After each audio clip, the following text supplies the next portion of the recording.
आप सभी को नमस्कार। दोस्तों, तुला राशि वाले जातकों का इस चैनल पे स्वागत है। इस वीडियो में हम आपको बताने वाले हैं तुला राशि वाले जातकों के लिए साल 2025 में 1 से लेकर 15 अगस्त तक का समय किस प्रकार जाने वाला है। अगस्त महीने की शुरुआती 15 दिनों की समयावधि में आपकी राशि के ऊपर मौजूद जो ग्रही अवस्था है वो आपके जीवन में क्या प्रभाव देने वाली है।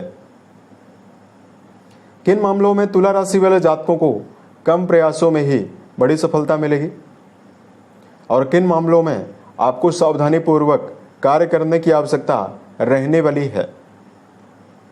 अतः यह राशिफल तुला राशि वाले जातकों के लिए ही बनाया गया है और आपकी चंद्र राशि के ऊपर प्रभावी है, तो आप इसे इसी आधार पर देखें।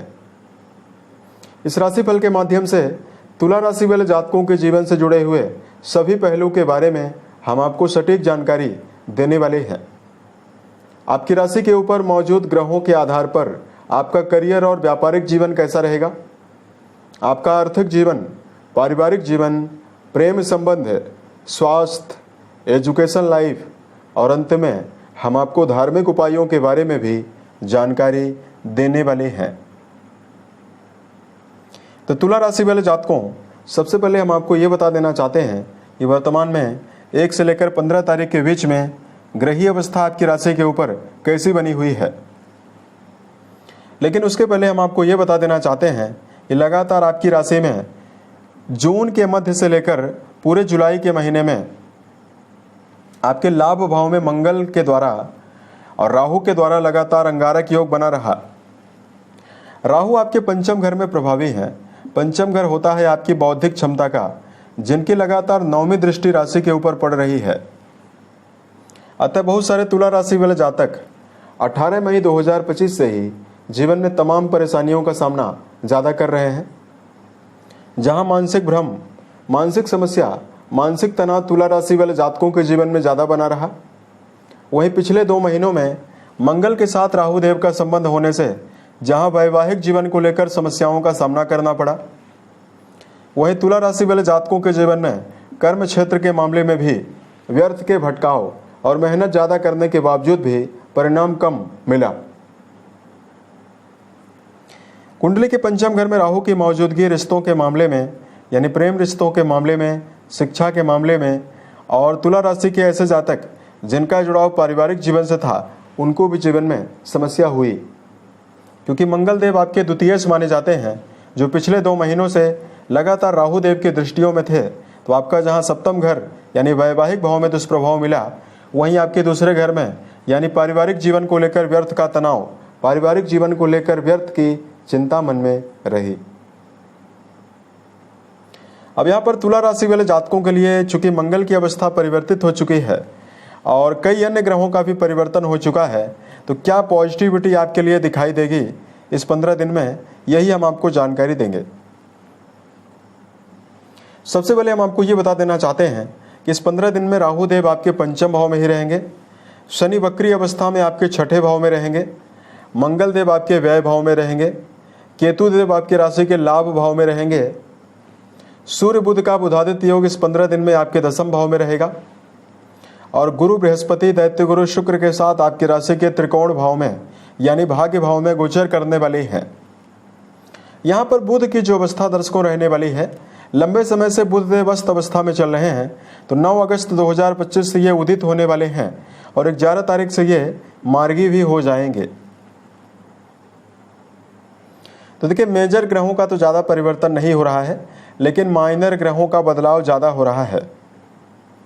अब देखिए, 1 से लेकर 15 तारीख के बीच में सबसे पहले हम आपको ये बता देना चाहते हैं कि आपके करियर और व्यापारिक जीवन के मामले में कैसी संभावना दिखाई दे रही है। तो तुला राशि वाले जातकों के भाग्य भाव में ही राशि के पूरे अधिपति बहुत ही अच्छी प्लेसमेंट के साथ प्रभावी है। वहीं कर्म भाव में एक सशक्त राजयोग बुधादित्य योग बना हुआ रहने वाला है। तो तुला राशि वाले जातकों के जीवन में कर्म क्षेत्र के मामले में पूरी तन्मयता के साथ कार्य करते हुए तुला राशि वाले जातक जीवन में नजर आने वाले हैं।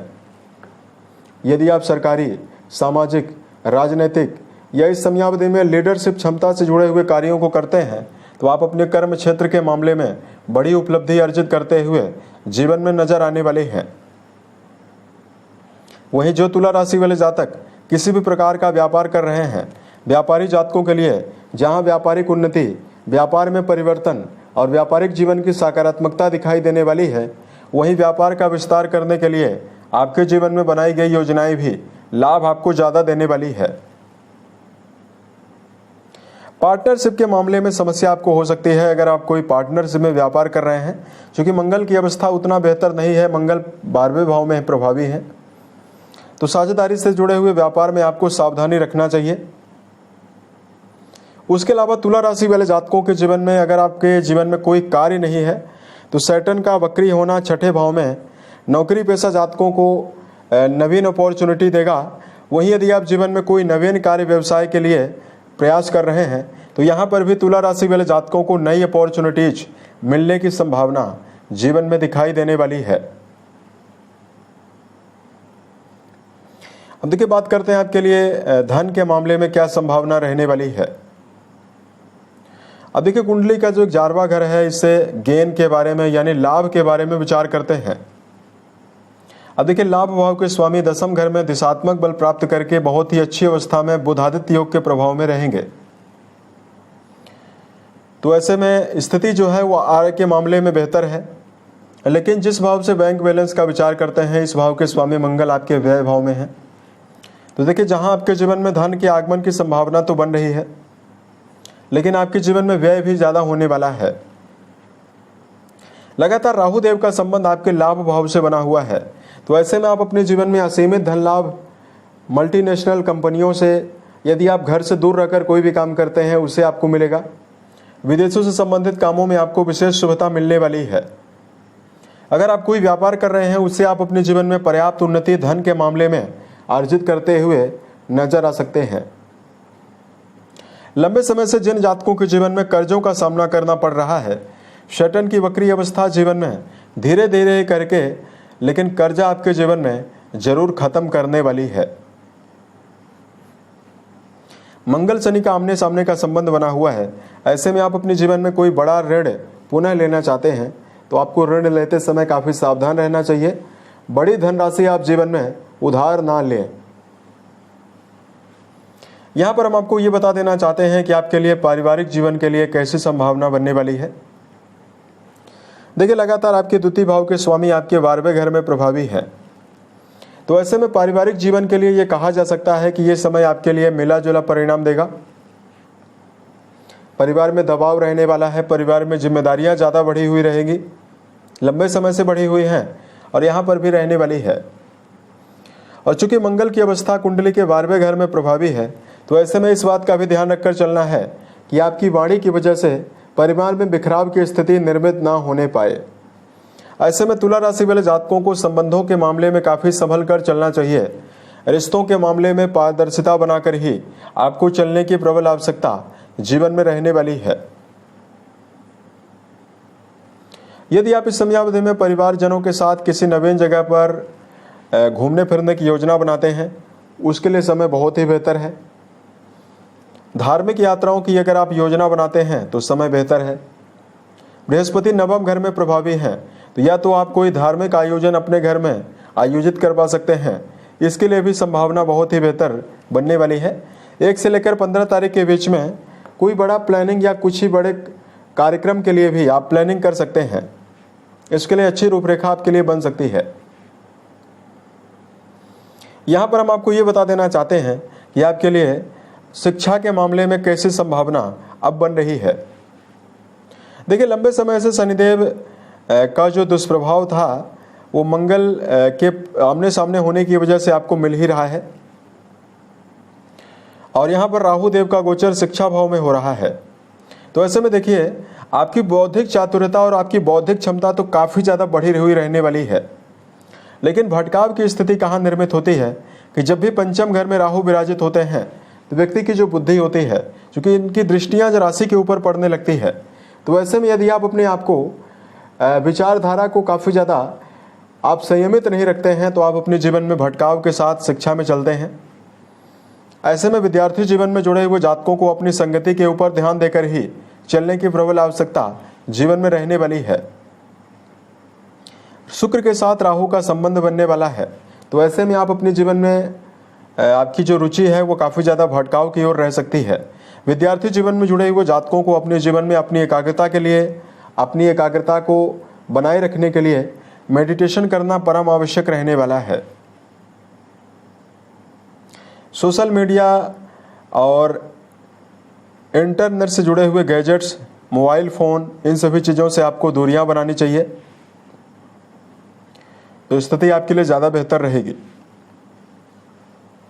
यहाँ पर हम आपको बताना चाहते हैं आपके लिए प्रेम जीवन और आपका वैवाहिक जीवन कैसा परिणाम देने वाला है। रिश्तों के मामले में शनि का वक्री प्रभाव है और पंचम घर में राहु विराजित है। ऐसे में प्रेम रिश्तों के मामले में जुड़े हुए जातकों को भावनात्मक जुड़ाव की कमी जरूर रहेगी।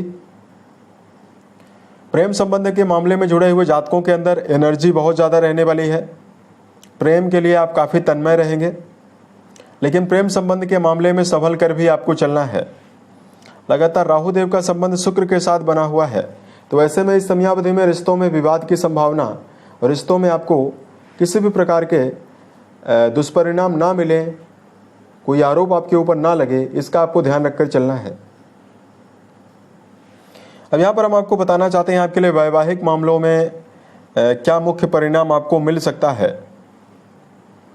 अब देखिए, वैवाहिक भाव के स्वामी लगातार व्यय भाव में प्रभावी हैं और पिछले समय में ये केतु के प्रभाव में, अंगारक योग के प्रभाव में थे, तो आपके लिए और भी बेहतर स्थिति नहीं थी। यानी जून और जुलाई के महीने में आपका वैवाहिक जीवन काफ़ी ज़्यादा नेगेटिव रहा। अभी भी देखिए, मंगल 12वें घर में भले ही प्रभावी हैं, लेकिन 8वीं दृष्टि आपके सप्तम घर में जरूर डाल रहे हैं। ऐसे में आपके वैवाहिक जीवन को बचाने का काम करेंगे। रिश्तों के मामले में जुड़े हुए तुला राशि वाले जातकों को अनर्गल बातों को लेकर अपने वैवाहिक जीवन में नहीं चलना चाहिए, तो स्थिति आपके लिए ज़्यादा बेहतर रहेगी। पार्टनर का जो स्वभाव है काफ़ी ज़्यादा अग्रेसिव हो सकता है, काफ़ी ज़्यादा चूँकि मंगल ही आपके 12वें घर में प्रभावी हैं, तो जो आपका जीवन साथी है काफ़ी ज़्यादा क्रोध कर सकता है। इसको तुला राशि वाले जातकों को इस समयावधि में मैनेज करने की आवश्यकता जीवन में ज़्यादा रहने वाली है, तो कहीं ना कहीं समय आपके लिए ज़्यादा बेहतर रहेगा। यहाँ पर बात करते हैं आपके लिए सेहत के मामले में क्या परिणाम आपको मिलेगा। राशि के स्वामी बहुत ही अच्छी अवस्था में प्रभावी हैं। ऐसे में सेहत के मामले में किसी प्रकार का ज़्यादा दुष्प्रभाव आपके जीवन में नहीं रहने वाला है। लेकिन यहाँ पर मंगल देव का लगातार संबंध शनिदेव के साथ बना हुआ है, तो ऐसे में तुला राशि वाले जातकों को गरिष्ठ भोजन, बासी भोजन और तामसिक भोजन सेवन करने से जीवन में बचना है। वाहन चलाते समय भी आपको जीवन में काफ़ी सावधानी पूर्वक ड्राइव करने की आवश्यकता इस समयावधि में रहने वाली है। अगर आप दिनचर्या को व्यवस्थित बनाना चाहते हैं तो आपको सूर्योदय के पहले सोकर जरूर उठना चाहिए। प्राणायाम, व्यायाम करना, निरंतर अपने जीवन में संतुलित भोजन का सेवन करना, ये सभी अच्छी आदतें आपके सेहत के मामले में आपको विशेष शुभता देने वाली है। धार्मिक उपायों की जानकारी दिया जाए। इस समयावधि में तुला राशि वाले जातकों को भगवान शंकर और माँ पार्वती की आराधना करना आपको बेहतर परिणाम देने वाला है। उसके अलावा तुला राशि वाले जातकों को लगातार मेडिटेशन करना भी आपको शुभ परिणाम देने वाला है। राशि के अधिपति शुक्रदेव माने जाते हैं, अतः शुक्रदेव का बीज मंत्र करते हैं तो आपको बेहतर लाभ मिलेगा। कुंडली में अगर शुक्र की अवस्था बेहतर है तो आपको एक उत्तम क्वालिटी का ओपल पहनना चाहिए। यदि आपकी सामर्थ्य हो तो आप डायमंड पहन सकते हैं, इससे आपको विशेष शुभता मिलने वाली है। उम्मीद है ये जानकारी तुला राशि वाले जातकों को बेहतर लगी। अगर आपके जीवन में किसी भी प्रकार की समस्या है आप हमें ज़रूर बताएं। प्रत्युत्तर या अन्य वीडियोज के माध्यम से हम उसका समाधान भी करने वाले हैं। ओम नमः शिवाय।